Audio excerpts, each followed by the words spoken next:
एक रत्नपुर नाम का गांव था।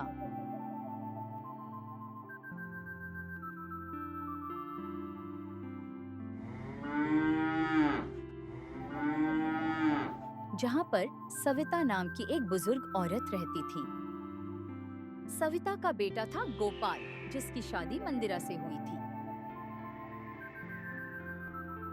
गोपाल खेत में काम करता था।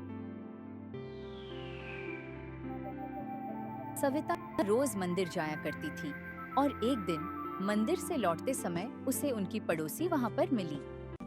अरे सविता जी, कैसी है आप? कितने दिनों से आप मंदिर में नहीं आई? सब ठीक तो है ना? हाँ कुसुम, सब ठीक है। बेटे की शादी के बाद थोड़ी तबीयत खराब हो गई थी, इसलिए मंदिर नहीं आ पा रही थी। हाँ, अब तो बहू आ गई है तो आपकी सेवा भी करती होगी। हाँ कुसुम, मेरी बहू बहुत अच्छी है। मुझे किसी भी काम को हाथ नहीं लगाने देती। पहले हमेशा मुझे खाना खिलाती है, वह भी गर्मा गर्म। मैं तो धन्य हो गई ऐसी बहू पाकर। अब सब कुछ भगवान की कृपा से ठीक हो गया। वाह सविता जी, आपके तो भाग्य खुल गए ऐसी बहू पाकर। हम भी आना चाहते थे शादी में, लेकिन तब हम दूसरे गांव गए थे। कोई बात नहीं कुसुम, अब आना घर पर बहू को मिलने। हाँ जी सविता जी, जरूर आऊंगी। और कुसुम वहां से चली जाती है। तभी सविता सोचने लगती है, है भगवान, मुझे जल्दी ही घर जाना होगा। अब देर हो जाएगी घर पहुंचने में। और फिर वह अपनी घर की ओर जाने लगती है।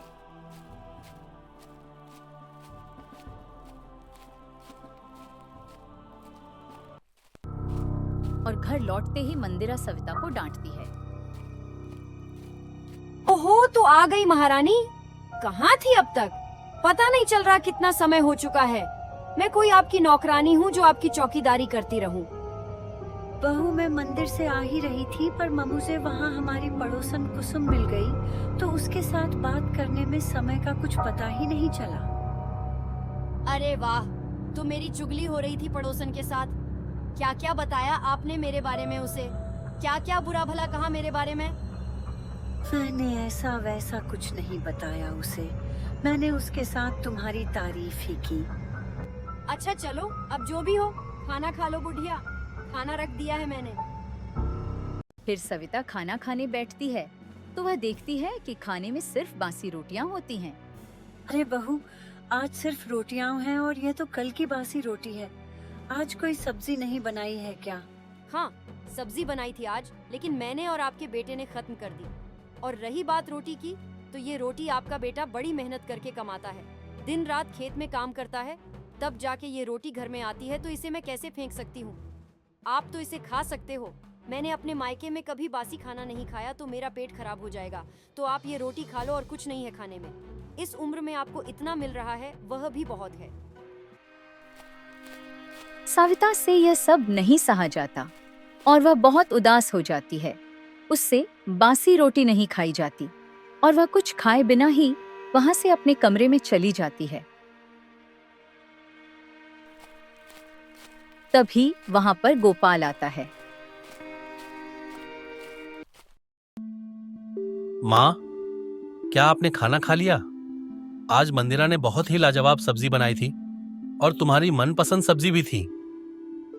हाँ बेटा, मैंने खाना खा लिया। बहुत ही अच्छा बना था खाना। मुझे तो खाना खाकर अब नींद आ रही थी। बहुत संतोष मिला खाना खाकर। माँ, आप बहुत भाग्यशाली हैं जो आपको मंदिरा जैसी बहू मिली है। फिर सविता मन ही मन सोचने लगती है, अब मेरे बेटे को मैं क्या ही बताऊं। पत्नी के प्यार में इतना अंधा हो गया है, न ही उसे कुछ और दिखेगा, और मैं कुछ बताऊंगी तो उसे लगेगा मैं दोनों के बीच में झगड़े कराना चाहती हूँ। हे भगवान, अब मैं क्या करूं? कैसे बताऊं गोपाल को कि मंदिरा मेरे साथ कैसा व्यवहार करती है? अरे माँ, आप किस सोच में उलझ गई हैं? कुछ नहीं बेटा, बस यही सोच रही थी कि बहुत ही अच्छी बहू मिली है मुझे। अच्छा माँ, मैं चलता हूँ, आज बहुत थक गया हूँ। अच्छा बेटा, मुझे जरा मलहम देना मेरे पैरों का, मेरे पैर बहुत दर्द कर रहे हैं। क्या माँ, आप खुद नहीं ले सकती? आप इतना भी नहीं कर सकती? मैं सारा दिन इतनी मेहनत करके घर आता हूँ तो कितना थक जाता हूँ। आप इतना भी नहीं कर सकती? आप तो सारा दिन घर पे ही रहती हो, तो इतना तो कर सकती हो। और फिर गोपाल वहां से चला जाता है। सविता को गोपाल की ऐसी बातें सुनकर बहुत दुख होता है। वह अपने पति को याद करती है और उनकी अनुपस्थिति में अपने आप को अकेला महसूस करती है। आप क्यों छोड़कर चले गए मुझे? आपको ऐसे जाना ही था तो मुझे भी साथ में ले जाते। देख रहे हो आप अपने बेटे को किस तरह अपनी पत्नी के प्यार में अंधा हो चुका है। अगर मैं कुछ भी उसे बहू के बारे में बताऊं तो उसे मेरी ही बातें गलत लगती हैं और हमेशा उसकी बीवी ही उसे दिखाई देती है। न जाने कौन से पाप किए हैं मैंने कि मुझे ये दिन देखने पड़ रहे हैं। क्या करूंगी अब मैं?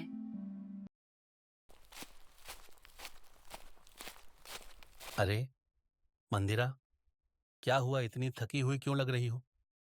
मेरा सिर दर्द कर रहा है। पूरा दिन इतना काम करती हूँ तो हर रोज पैर भी दुखते हैं। माँ जी का खाना पानी देखना, उनकी दवाइयों का ध्यान रखना, घर की सफाई, यह सब करके थक जाती हूँ पूरा दिन। तुम चिंता मत करो, मैं तुम्हें पैर दबा देता हूँ, थोड़ा आराम मिल जाएगा। आप आज पैर दबा देंगे, हर रोज तो नहीं। माँ जी को मुझ पर इतनी भी दया नहीं आती कि थोड़ा काम में मेरा हाथ बटा दे। पूरा दिन सिर्फ मैं ही काम करती हूँ। मैं समझ सकता हूँ तुम्हें कितना काम रहता है। माँ की चिंता मत करो, वह आज है कल नहीं। उनकी अब उम्र हो गई है अब जाने की। तुम्हें मैं ऐसे दुखी देखकर मैं भी दुखी हो जाता हूँ। तुम आराम से रहो। यह सब बातें सविता बाहर से सुन लेती है और वह वहीं पे बेहोश हो जाती है। कुछ देर बाद उसकी आंखें खुलती हैं और वह अपने कमरे की ओर जाने लगती है। उसके दिल को बहुत ठेस पहुंचती है। वाह बेटा, तुम्हें अपनी बीवी का झूठा नाटक दिखाई देता है, अपनी माँ की सच्ची तकलीफ नहीं दिखाई देती। मैंने मलहम मांगा तो मुझे भला बुरा कहकर यहाँ से चला गया और वहाँ अपनी बीवी के पैर दबा रहा है। कैसे दिन देखने पड़ रहे हैं मुझे। काश मैंने यह सब सुना ही नहीं होता। अब मेरे दिल को चैन नहीं आएगा। और फिर वह सोने की कोशिश करती है, लेकिन उसके दिल में दर्द और उदासी होने के कारण सविता को पूरी रात नींद ही नहीं आती। और फिर अगली सुबह होती है।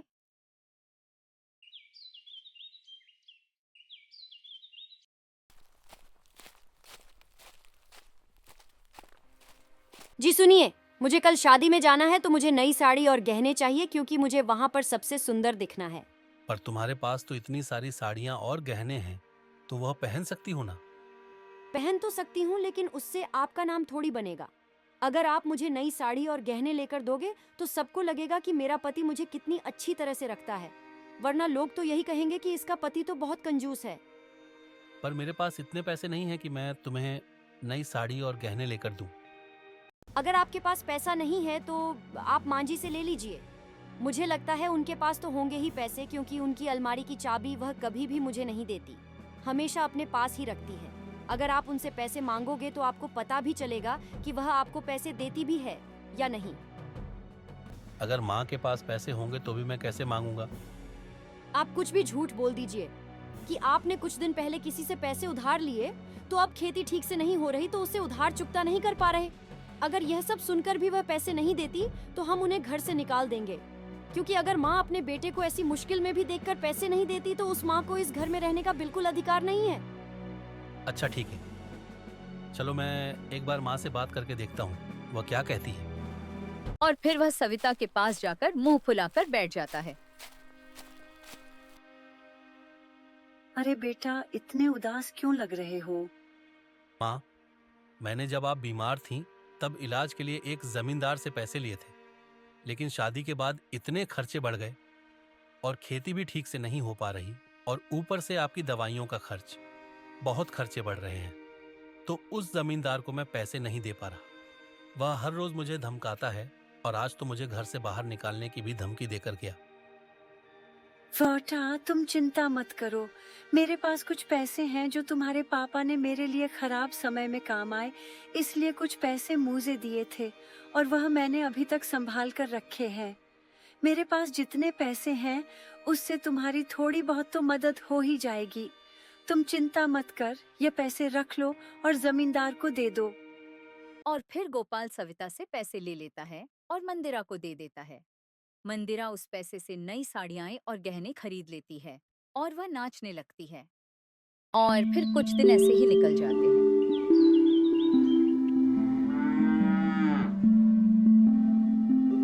मुझे कुछ तो करना होगा। यह बुढ़िया को अब मैं और नहीं सह सकती। मुझे कुछ तो करना होगा, वरना यह बुढ़िया मुझसे काम कराती रहेगी और मैं नौकरानी बनकर रह जाऊंगी। मुझे सिर्फ मेरा अधिकार चाहिए इस घर पर। जल्दी से मर भी नहीं रही यह औरत। इसकी सेवा करो और ऊपर से इतने सारे पैसे इसकी दवाइयों के लिए भी खर्चो, और कुछ रह ही नहीं गया है मेरी जिंदगी में हूँ।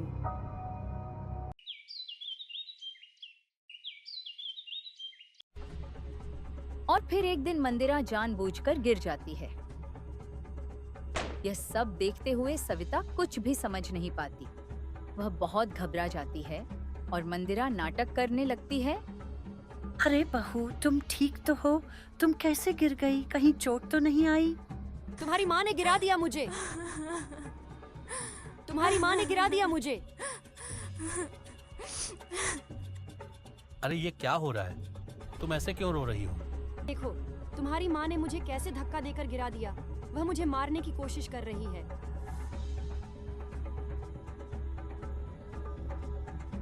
क्या यह सच है? माँ, तुम ऐसा कैसे कर सकती हो? मंदिरा मेरी पत्नी है और इस घर की बहू है। तुम्हें इसके साथ ऐसा व्यवहार नहीं करना चाहिए था। ये सारा दिन इतना काम करती है, आपकी इतनी सेवा करती है, तो आप ऐसा कैसे कर सकती हो मंदिरा के साथ? बेटा, मुझे नहीं पता मंदिरा कैसे गिर गई। मैंने उसे धक्का नहीं दिया। मुझे मंदिरा से कोई बैर नहीं जो मैं उसके साथ ऐसा सुलूक करूं। मैं कभी सपने में भी नहीं सोच सकती अपनी बहू के साथ ऐसा व्यवहार करना। मैं तो बस अपने कमरे में जा रही थी। और कितना झूठ बोलेंगी आप? यह तो अच्छा है कि गोपाल घर पे ही है, वरना मैं ही झूठी बन जाती। कितनी चोट आई है मुझे और अभी कितना काम भी बाकी है। मैं तो बस अपना काम करना चाहती हूँ, लेकिन आप मुझे इतना परेशान कर रही हैं। मैं क्या करूँ? नहीं मंदिरा, अब तुम कोई काम नहीं करोगी। इतनी चोट लगी है, अब तुम बस आराम करो और बाकी का सब काम माँ देख लेंगी। और फिर गोपाल और मंदिरा अपने कमरे में चले जाते हैं। सविता इतनी टूट जाती है कि वह वहीं पे गिर पड़ती है और रोने लगती है। मुझे बहुत डर लग रहा है। देखा नहीं माँ ने आज मेरे साथ कैसा सुलूक किया। वह मुझे मारना चाहती है। मरे तुम्हारे दुश्मन, तुम ऐसे मरने की बात क्यों कर रही हो? हाँ, मैंने क्या गलत कहा? अगर आज ऐसा कुछ भी हो जाता और मुझे सिर पर चोट लग जाती तो क्या होता पता है? फिर जी लोगे मेरे बिना ऐसे? तुम मरने की बात मत करो। अभी माँ की उम्र हो गई है मरने की, तुम्हारी नहीं। हाँ, बात तो सही कही तुमने। काश ऐसा होता तो हम भी शांति से रह पाते। हर रोज कुछ ना होता रहता, घर में भी शांति बनी रहती। हाँ मंदिरा, मैं भी परेशान हो चुका हूँ अब रोज की किटकिट से। इतना काम करके थक जाता हूँ और इतना नाटक भी देखना पड़ता है। तो हम ऐसा कर सकते हैं कि माँ को हम भगवान के पास पहुँचा दे। क्या? तुम ये क्या कह रही हो मंदिरा? हाँ, मैं सही बात ही बोल रही हूँ। अभी तुमने ही कहा उनकी अब जाने की उम्र हो चुकी है, तो क्यों ना हम ही उन्हें ऊपर पहुँचा दें। हाँ, वैसे भी वह सारा दिन अकेले उदास रहती है, पिताजी की तस्वीर के सामने रोती रहती है। ऐसा करके हम उन्हें मुक्ति ही दिलाएंगे, यह हर रोज के सहने पड़ रहे दुख से।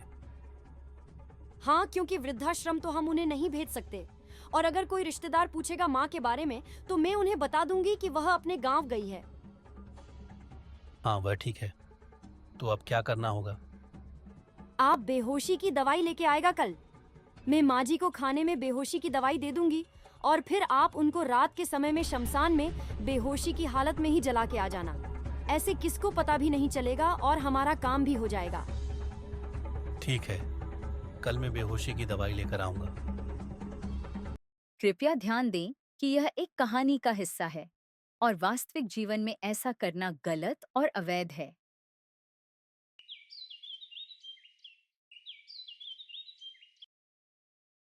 फिर गोपाल बेहोशी की दवाई लेकर आता है और मंदिरा को दे देता है।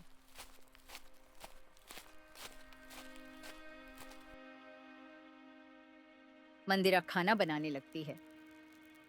चलो, आज तो बुढ़िया का आखिरी दिन है, उसे अच्छा खाना खिला देती हूँ। उसे जाने के समय पे तो अच्छा खाना मिलेगा।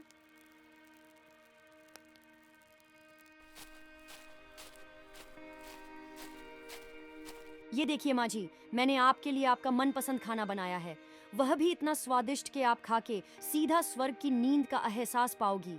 ये सब देख के सविता बहुत डर जाती है और भगवान को याद करती है। हे भगवान, आज तक तो कभी ऐसा खाना बहू ने मेरे लिए नहीं बनाया। आज क्या हो गया जो मेरे लिए इतना सारा खाना बनाया है? खाना नहीं खाऊंगी तो कहाँ जाऊंगी? अगर आज नहीं खाया तो कल खाना पड़ेगा। हे प्रभु, मेरी रक्षा करना। अगर मैं खाना खा के मर जाऊंगी और इसमें आपकी इच्छा है तो मुझे यह भी मंजूर है। मैं खुशी खुशी मर जाऊंगी। जो भी हो, अब सब आपके हाथ में है प्रभु। और फिर सविता खाना खाने लगती है।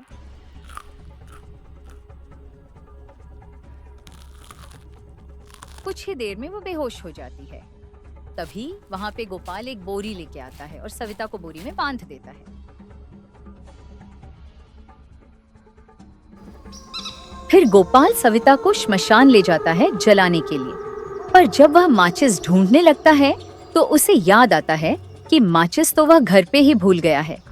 वह जल्दी से घर माचिस लेने जाता है। अरे, आप इतनी जल्दी घर आ गए, सब ठीक से हुआ या नहीं? मंदिरा, जल्दी से माचिस दे दो, वरना माँ को होश आ जाएगा। मैं माचिस ले जाना भूल गया था। और तभी सविता को होश आ जाता है। अपने आप को चिता पर देखकर उसके पैरों तले जमीन खिसक जाती है और वह बहुत रोती है। हे भगवान, आपने क्यों बचाया मुझे? मुझे मर ही जाने दिया होता तो आज सुकून से अपने पति के साथ होती। यह कौन से पाप किए थे मैंने जो मुझे यह दिन देखने पड़ रहे हैं?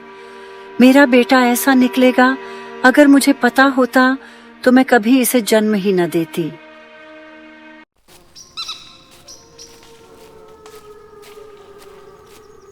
और फिर सविता को उसके बेटे की पैरों की आवाज सुनाई देती है और वह जल्दी से नजदीक के पेड़ के पीछे छुप जाती है। गोपाल वहां आता है, लेकिन अंधेरा होने की वजह से उसे कुछ दिखाई नहीं देता और वह चिता को आग लगाकर वहां से चला जाता है।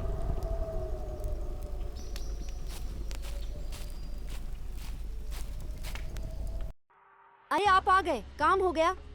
तुमने मुझसे कुछ मांगा हो और मैं ना दे पाऊं, ऐसा कभी हो सकता है भला? वाह, आपने जो मेरे लिए किया है, मैं तो धन्य ही हो गई। आपका यह एहसान मैं हमेशा याद रखूंगी।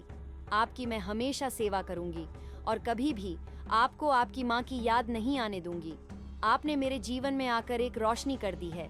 आपने जो मेरे लिए किया है वह और कोई नहीं कर सकता। मैं बहुत नसीब वाली हूँ कि मुझे आप जैसे पति मिले हैं। अब हमारे जीवन में हमेशा सुख शांति बने रहेंगे। हे भगवान, अब मैं क्या करूंगी और कहाँ जाऊंगी? अगर घर वापस गई तो मेरा बेटा और बहू मुझे फिर से मारने की कोशिश करेंगे। अब मैं कहाँ जाऊंगी? मुझे कुछ भी समझ में नहीं आ रहा। आपने मुझे बचाया है तो आपने कुछ सोचा ही होगा मेरे लिए। अब आपको ही मेरी मदद करनी होगी। तभी सविता देखती है कि वहां पर दो चोर आते हैं। चोर को देखकर वह फिर से पेड़ के पीछे छिप जाती है और उनकी बातें सुनती है। चलो, आज तो बहुत बड़ा माल हाथ लगा है। इतना सोना है कि सारी जिंदगी निकल जाएगी। हाँ, चलो गिन लेते हैं कितना सोना हाथ लगा है इस बार। अरे, पर तुम्हें नहीं लगता यहाँ पर बहुत अंधेरा है? ये श्मशान है, अगर यहाँ पर भूत हुआ तो। ये कैसी बात कर रहे हो तुम, इतने बड़े तांत्रिक होकर? अरे, तांत्रिक बनने का तो मैं ढोंग करता हूँ, पर असल में मुझे भूतों से बहुत डर लगता है। देखो, भूत वूत कुछ नहीं होता है। यह शमशान है। यहाँ इतना अंधेरा है और ऊपर से इतनी रात है, इसलिए यहाँ पर कोई आएगा भी नहीं और हम आराम से हमारा सोना गिन सकते हैं। वाह भगवान, आपने मुझे रास्ता दिखा दिया। अगर यह सोना मुझे मिल जाएगा तो मैं हमारे घर पे जाकर फिर से रह सकती हूँ, क्योंकि मेरी लालची बहू और बेटा मेरे पास इतना सोना देखकर मेरी सेवा करेंगे और मुझे शांति से रहने देंगे। मुझे फिर से मारने की कोशिश भी नहीं करेंगे। और फिर सविता डरावनी आवाज निकालती है, जिसे सुनकर चोर वहां से भाग जाते हैं और वह बाहर आ जाती है। वह देखती है कि चोरों ने सोना वहीं छोड़ दिया है।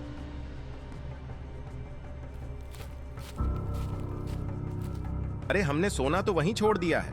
आज तक इतना सारा सोना कभी हाथ नहीं लगा है। अरे सोने को गोली मारो, तुमने देखा नहीं वहां कोई भूत था। अगर जिंदा रहेंगे तो फिर से सोना बना लेंगे, अगर जान ही नहीं रहेंगी तो सोने का क्या करेंगे। फिर वह अंधेरे में सविता को देखते हैं और डर जाते हैं।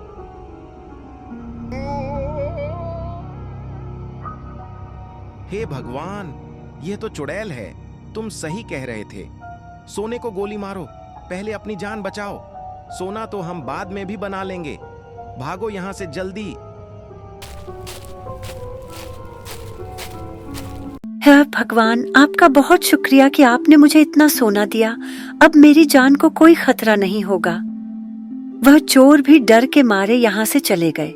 वह अब वापस नहीं आएंगे।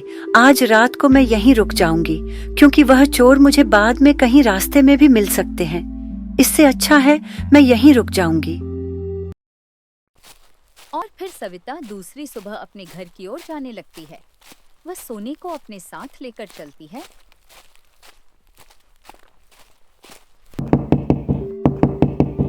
अरे ये इतनी सुबह सुबह कौन आया है? मैं देखता हूँ। और फिर वह दरवाजा खोल कर देखता है तो उसके पैरों तले जमीन खिसक जाती है। उसने जो देखा था उसके ऊपर उसे विश्वास ही नहीं हो रहा था। उसके होश उड़ गए थे। सविता को जिंदा देखकर वह बहुत चौंक उठता है। उसे अपनी आंखों पर यकीन नहीं आता और फिर वह सविता के पास जाता है और पूछता है, अरे माँ, आप जिंदा कैसे बच गई? मैंने तो आपको जला दिया था। वाह बेटा वाह, मुझे तो यह पूछ रहा है मैं जिंदा कैसे बच गई। कैसा दुर्भाग्य है यह मेरा कि मेरा बेटा आज मुझे जिंदा देखकर दुखी है। कितना नालायक है तू। तुम अपनी माँ को जलाकर चैन से घर पे सो रहे थे। भगवान ने मुझे तेरे जैसा बेटा दिया। इससे अच्छा था कि मेरी कोई संतान ही न होती। संतान न होने का दुख मैं सह लेती, लेकिन जो आज तुमने मेरे साथ किया है, इसके लिए मैं जिंदगी भर तुम्हें माफ नहीं करूंगी। माँ, मुझे माफ कर दो। मैंने यह मंदिरा के कहने पर किया था। मुझसे पाप हो गया माँ। ना चाहते हुए भी यह पाप कर दिया मैंने। मुझसे बहुत बड़ी गलती हो गई। आपने मेरे लिए इतना सब किया और मैंने आपको मारने की सोची। भगवान मुझे कभी माफ नहीं करेगा। मैं अपने अपराध के लिए माफी मांगता हूँ माँ। मुझे अपना बेटा मानकर माफ कर दो। तभी वहाँ पर मंदिरा आती है और वह सविता को जिंदा देखकर चौंक जाती है और उसे बहुत गुस्सा आता है। ये बुढ़िया आखिर पीछा क्यों नहीं छोड़ती मेरा? जला देने के बाद भी ये जिंदा कैसे बच गई? और तभी उसकी नजर बोरी से बाहर निकले हुए सोने के सिक्कों पर पड़ती है। अरे सोने के सिक्के! और ये बोरी में क्या हो सकता है? मुझे पता करना होगा। अगर इस बुढ़िया के पास इस बोरी में कुछ है तो मुझे जानने के लिए इससे माफी मांगनी ही पड़ेगी। अरे माँ, हमें माफ कर दे। हमसे घोर अपराध हो गया है। हमारी बुद्धि भ्रष्ट हो गई थी जो हमने आपके साथ ऐसा किया।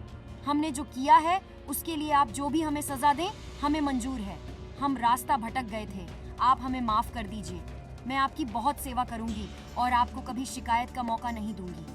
माँ बाप तो हमेशा अपनी संतान को माफ कर देते हैं। आप तो इतनी अच्छी हैं। आप हमें सजा दीजिए और हमारे घोर अपराध का प्रायश्चित करवाइए। और फिर वह कुछ कहे बिना ही बोरी लेकर अपने कमरे में चली जाती है।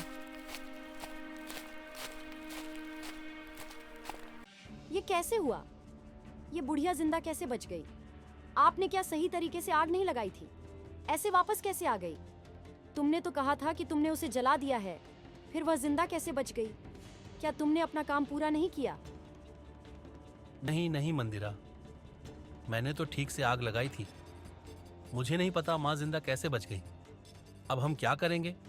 अगर माँ ने सबको बता दिया तो क्या होगा? माँ हमें ऐसे माफ नहीं करेंगी।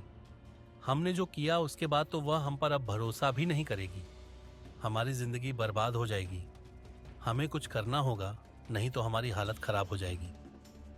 अरे नहीं, माँ किसी को कुछ नहीं बताएगी, वरना वह ऐसे घर नहीं आती।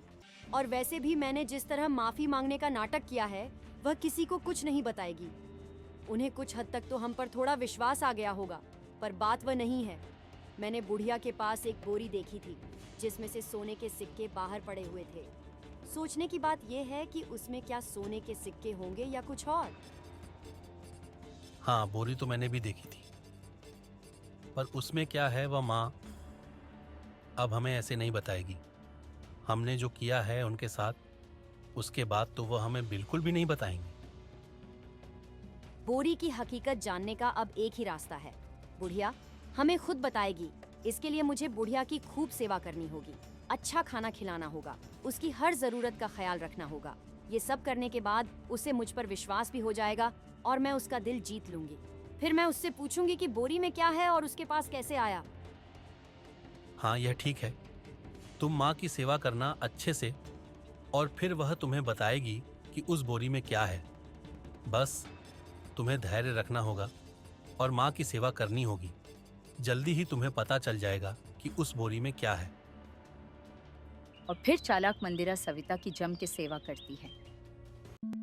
माँ जी, मैंने आपके लिए आपका मनपसंद खाना बनाया है, वह भी एकदम स्वादिष्ट। आप आराम से खाना खाएं और मुझे बताएं आपको कैसा लगा। बहुत प्यार से बनाया है आपके लिए। अच्छा बहू, तुम्हें क्या लगता है तुमने जो किया है मेरे साथ, उसके बाद मैं यह खाना खाऊंगी ताकि मैं पिछली बार की तरह इस बार भी यह जहर खाकर मर जाऊं? मैं तुम्हारा यकीन बिल्कुल नहीं कर सकती। तुमने मेरे साथ जो किया है उसके बाद मैं तुम पर कभी भरोसा नहीं कर सकती। माँ जी, मैंने जो किया है उसका ही प्रायश्चित करना चाहती हूँ, इसलिए आपकी सेवा करना चाहती हूँ। मैं दिल से शर्मिंदा हूँ। अगर आपको मुझ पर यकीन नहीं है तो मैं यह खाना आपको खा के दिखाती हूँ। उसके बाद आपको यकीन हो जाएगा कि मैंने इसमें कुछ नहीं मिलाया है। मैं आपको अपनी सच्चाई का सबूत देने के लिए तैयार हूँ।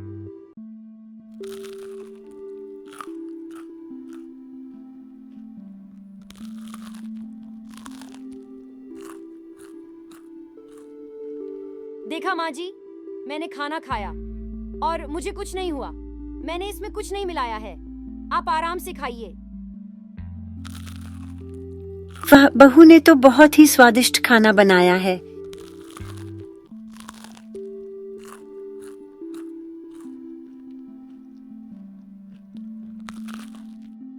और फिर गोपाल खेत से लौटकर सविता के कमरे में आता है। माँ, कैसी हो आप? आपकी तबीयत ठीक है ना? कुछ दिन पहले आपको पैरों में दर्द हो रहा था। अगर आप कहें तो मैं आपके पैरों में मलम लगा देता हूँ। बस आप अपनी तबीयत का ख्याल रखो। मैं आपकी सेवा करने के लिए हमेशा तैयार हूँ। बेटा, मेरी तबीयत ठीक है, मुझे कोई परेशानी नहीं है और मेरे पैरों का दर्द भी अब चला गया है। तुम परेशान मत हो। अरे आ गई तुम। मैं तुम्हें ही आवाज देने वाला था। माँ को खाना दे दिया? हाँ, मैंने माँ जी को कब का खाना दे दिया है और मैंने आज उनका मनपसंद खाना बनाया था। माँ जी को बहुत अच्छा लगा। वाह, ये तो बहुत अच्छा हुआ। अच्छा, मैं भी अब चलता हूँ और खाना खा लेता हूँ। और हाँ माँ, आपको किसी भी चीज की जरूरत हो तो मुझे बताइएगा। मैं आपको सब कुछ ला कर दूंगा।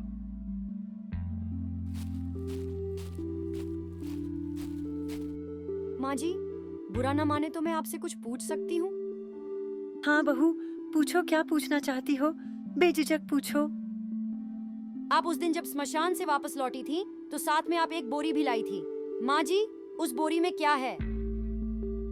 बहू, उस बोरी में जो है और मुझे जहाँ से मिली है वह एक राज है जो मैं तुम्हें अभी नहीं बता सकती। सही समय आने पर मैं सामने से तुम्हें बता दूंगी। यह बुढ़िया तो कुछ भी बताने का नाम ही नहीं ले रही। लगता है मुझे और भी ज्यादा सेवा करनी होगी, तब जाकर उनको मुझ पर यकीन आएगा और कुछ दिन लग जाएंगे सच जानने में। ठीक है, कुछ दिन और सेवा कर लो।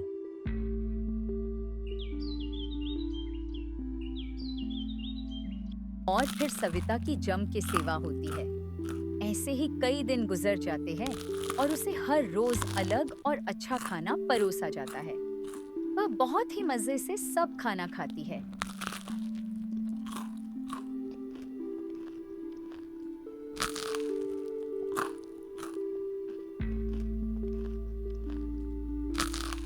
मुझे पता है कि मंदिरा मेरी इतनी सेवा क्यों कर रही है। वह मेरी बोरी पाना चाहती है और उसमें क्या है यह जानना चाहती है।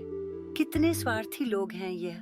लालच है, इसके लिए मुझे अच्छा खाना दिया जा रहा है, वरना इन दोनों ने तो मुझे जला ही दिया था। माँ जी, अब तो बता दीजिए कि उस बोरी में ऐसा क्या है जो आपने अब तक हमसे छुपा रखा है। अच्छा ठीक है बहू, मैं तुम्हें वह बोरी खोल के दिखाती हूँ कि उसमें क्या है। अरे माँ जी, इतना सारा सोना! आपको इतना सोना कहाँ से मिला? किसने दिया आपको इतना सोना? उस दिन जब गोपाल मुझे जलाने के लिए स्मशान ले गया था, तब अचानक आग में से कोई दिव्य शक्ति प्रकट हुई और उस दिव्य शक्ति को पता चल गया कि मेरी यह हालत कैसे हुई। तो उसने मुझ पर दया खाई और इतना सोना दिया और मेरी जान बचाई। अच्छा, तो यह बात है। तो फिर आपने उनसे ज्यादा सोना क्यों नहीं मांगा? अगर आपने ज्यादा सोना मांगा होता तो हम सब पूरी जिंदगी आराम से जी सकते। पता नहीं बहू, मुझे इतना ही सोना दिया। शायद इसलिए क्योंकि मैं बूढ़ी हूँ तो मुझे गुजारा करने के लिए इतना सोना काफी हो जाता, तो मुझे इतना ही सोना दिया।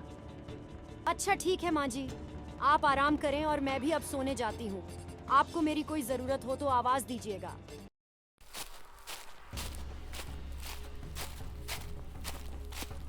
आखिरकार मुझे बोरी का राज पता चल ही गया। बुढ़िया को किसी दिव्य शक्ति ने बहुत सारा सोना दिया है। हाँ, लेकिन इतना सोना काफी नहीं है। बुढ़िया का दिमाग ही नहीं है कि वह इतना सोच सके कि उस दिव्य शक्ति से बहुत सारा सोना मांगे। अब हम ऐसा करेंगे, कल रात को मैं चिता पर जलने जाऊंगी और उस दिव्य शक्ति को पता चल जाएगा कि मैं जिंदा हूँ और वह मुझे बचा लेगी। जैसे ही वह मुझे बचाएगी, मैं उस शक्ति से बहुत सारा सोना मांग लूंगी। उसके बाद हमें कुछ भी करने की जरूरत नहीं पड़ेगी। ना ही आपको खेत में काम करना होगा और ना ही उस बुढ़िया की सेवा करनी होगी। एक बार सोना मिल जाए, फिर उस बुढ़िया को भी फिर से स्वर्गलोक पहुंचा देंगे और फिर ऐश ही ऐश होगा। हाँ, यह ठीक रहेगा। हम कल स्मशान जाएंगे और वहां पर मैं तुम्हारे साथ ही रहूंगा। जैसे ही दिव्य शक्ति आएगी, मैं भी बाहर आ जाऊंगा। नहीं नहीं, आपको वहां पर ठहरना नहीं है। मुझे आग लगा के घर आ जाएगा, क्योंकि बुढ़िया वहां पे अकेली ही थी। मुझे भी वहां अकेले ही रहना होगा। और खास ध्यान रखें, यह बात बुढ़िया को पता न चले, वरना वह सारा सोना छुपा सकती है। और फिर वह दोनों दूसरे दिन रात को स्मशान जाते हैं।